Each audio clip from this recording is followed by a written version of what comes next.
So there is a requirement of an ORM, right? So there is so many challenges when we are talking about, right? This particular session, we are discussing the challenges of a JDBC and why we are moving into an ORM. Then there is a next, we are working on to a JPA. Then there is a, now people are using a Spring Data JPA. So there is a so much evaluation has been done this throughout this last 20 years. So Java earlier, what we are doing, what we have seen it into our JDBC connectivity, how we can create that connection. You can say create a connections, create a statement, prepare a statement, execute query, update, delete. We do, but the problem is that, right, that maintaining the connection pool, that is a challenge. So reusability of a connections is still a challenge. Every time you need to connect to a database and then get the connections. But another thing is that when you are working with multiple tables, add, update, delete, right, into an order. Let's say if you wanted to update a customer, then there are you wanted to update into company table, then you want to update into an address and 3, 4 tables. If one table got failed, how you will roll back? And how you, if let's say 100 records you are processing, one record got failed, how you are doing it? Batch update, batch delete. So many things is basically creating a problems when you are having a, you can say join based queries, right, lengthy queries. So working with this JDBC, plain JDBC is really very difficult. Managing a transaction especially, right? So this transaction has a very specific requirement, and it is a core mandate of any particular project development for transaction management. Especially you can look for an asset properties, right? Atomicity, consistency, right? Durability, and then isolation. So these are core properties, and there are a different type of problems are coming if you are not managing the transactions, right? So phantom read, dirty read, repeatable read, these are some different problems if you are not managing it. You need to maintain the transactions very properly. So here we are trying to discuss about that.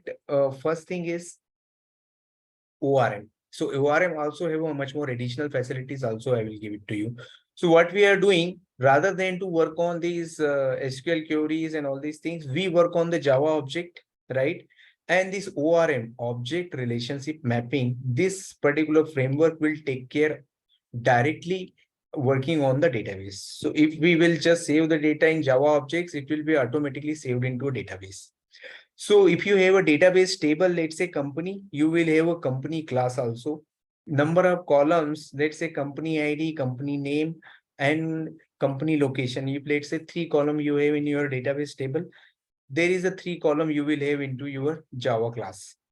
And your company ID will be mapped with your company ID. Company name will be mapped your company name, and then your company location will be mapped your company location. So by default, this is the way. So ORM is a basically nothing but just like your Spring, we also have a Hibernate is another ORM framework. So object relationship mapping, that is his overall full form of this. So it is really helping. We don't need to work on SQL queries. There are, if you wanted to maintain, you can say caching. You don't want it to hit to a database again and again. You can have a different level of cachings. You can get it. Third thing is that when you are working with Java object, you are not dependent on any other database, because sometimes there is a SQL queries can be different based on the database to database. Postgres, there is some syntax difference. In Oracle to SQL, there is some syntax difference. So this syntax will not be making impact on your Java code. Earlier, if you are using a plain JDBC code, there can be some syntax difference here. So these things is basically not creating any problem, because ORM is using the dialect. So you need to set up the dialect. What is the type of database you are using? So dialect is basically taking care of this problem. Caching is basically you can manage it. Transaction management is very easy. So many other problems if you are working with parent-child relationships, right? One-to-one, many-to-one, many-to-many, right? These kind of a relationship we have already discussed earlier. So these things can be, we can manage very easily with the help of ORM. Okay, so let's go and jump into Hibernate. So Hibernate is one of that ORM framework, right? So persistent, correct, almost all applications require the persistent data. So persistence is one of the fundamental concept in applications, correct? So object persistent means individual objects can outlive the application process. Okay. So this is basically one of the requirement here, right? Relational databases, as I already told you. So you, like most other software engineers, right? Or if you are just working with SQL and relational databases, right? That is, we already know, correct? So if you are just working with the relational databases, you don't need to just work on that directly on the databases, right? So here, relational databases can guarantee that protect the integrity of the stored data among other desirable characteristics. So that is that relational databases concept is, right? Now, if you'll just see, actually understanding an SQL, that is we have already covered here, right? So if you wanted to really understand the ORM framework, you need to understand the SQL and JDBC. So that is the base, because ultimately Hibernate is also working on this JDBC connectivity itself, right? So Hibernate automates many repetitive coding tasks, right? So that is basically, it will save your time. Okay. And you also need to have a good understanding of a normalization process as well.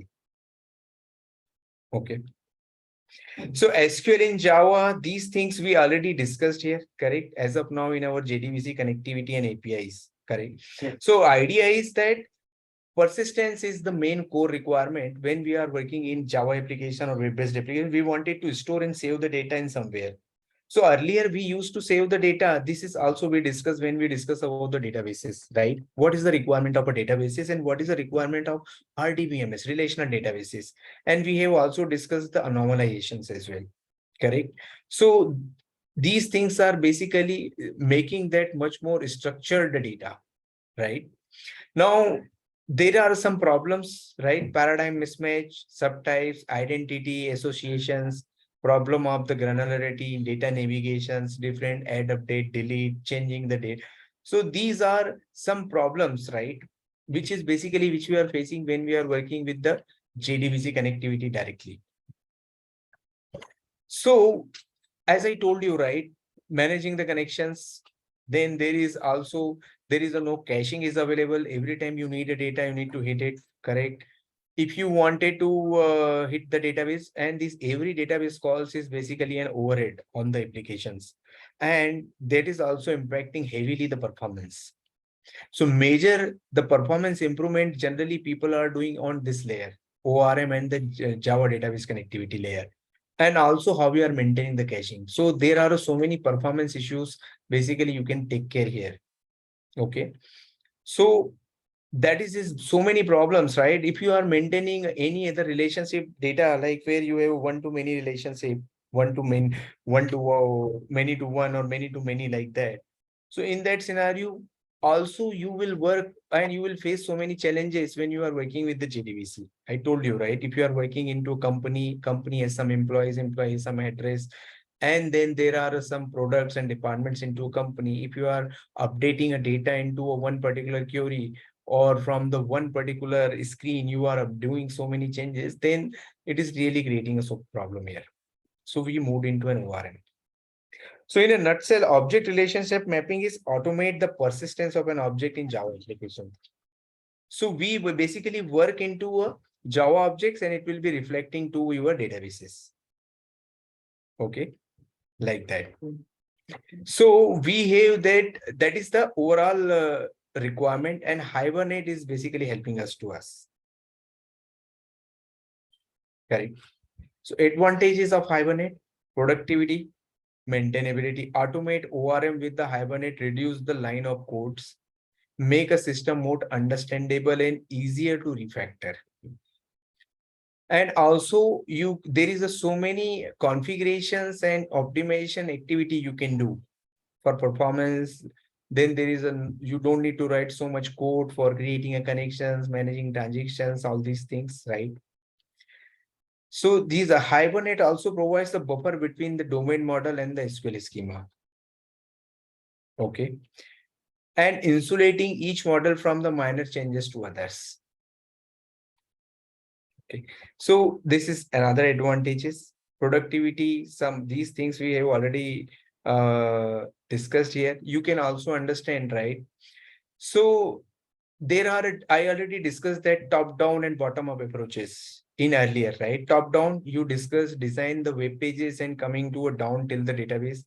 And if you are just bottom up means if you are just starting from the database schema and then you create the entire application later.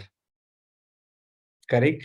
So irrespective to what is the approach you are following, in both the ways, it will help to us. So performance. So I already told you how we can improve the performance, right? So many optimization at the same time, right? So there is a caching, lazy loading, and there are many such others, right? When we are talking about the optimizations, right? Then vendor independence, I already told you that how we can, so through dialect, you can manage that entire application. It is not dependent on any particular database, either it is Oracle, Postgres, SQL Server, right? So there is a separate, so we have created this layer so that your Java code not be disturbed. It is a very important point, correct? So through a dialect, you are not bothered about that which database you are using it. Another thing is that it is not impacting to your Java code. So this is all about your ORM, object relationship mapping, and you are directly working on Java objects. It is reflecting to your database code. Now, JPA is a Java persistent API. So facility of specifying mapping metadata, how persistent classes and their properties related to a database schema. And it is heavily relies on annotations in the domain model classes. Okay, but you can also write into a mapping into an XML classes. So JPA is basically a specification, but you need to have an implementation. So Hibernate provide the implementation for this JPA. Okay, so Java persistent API, it is basically a specification. So API for performing basic CRUD operation on instance of a persistent classes. Okay. So here we will get that entity manager to store and load the data. Okay. So we will have, rather than earlier Hibernate started with the working with the XMLs. We configure the XMLs, we create the XMLs. These XMLs will have all the mapping for column and the table to a Java class. So which field will be mapped to which particular column and which particular class is mapped to which particular table, like that. So for that, you will generally be used to do into an XMLs. But we can, when we got that JPA, we can go and we can develop this using the annotation. So all these XML work got removed, and it is actually all other, you can say, boilerplate code or an overhead had got removed out. So we directly use the annotations. And when you use the annotations, with the annotations, we can map that table to a particular class and column with the particularly field. So we have that javax.persistent.entity manager here. So here you will have some methods which will use for storing, loading, or all other operations we can perform it. Correct. So this is all about the Hibernate and JPA. Okay, so we have discussed that there are challenges between that, particularly what we can call as especially for Java database connectivity, and then how we can solve it through object relationship mapping. So Hibernate is basically helping us. There are many such other framework, but Hibernate is most popular and providing a much more rich facility. Then we have a new, you can say, facility coming up, right? Evolution is, we can say, is a JPA. So rather than working on the XML's configurations, we started working on the annotations. So this JPA provide the annotation base. We can also configure into an XML, but we have the JPA annotations. You don't need to work on to an XMLs. Okay. So this is the way you can understand that entire concept of requirement of JPA and the Hibernate, and the difference between that ORM and the JPA we have discussed. Hibernate and JPA, that is also we discussed. Yes.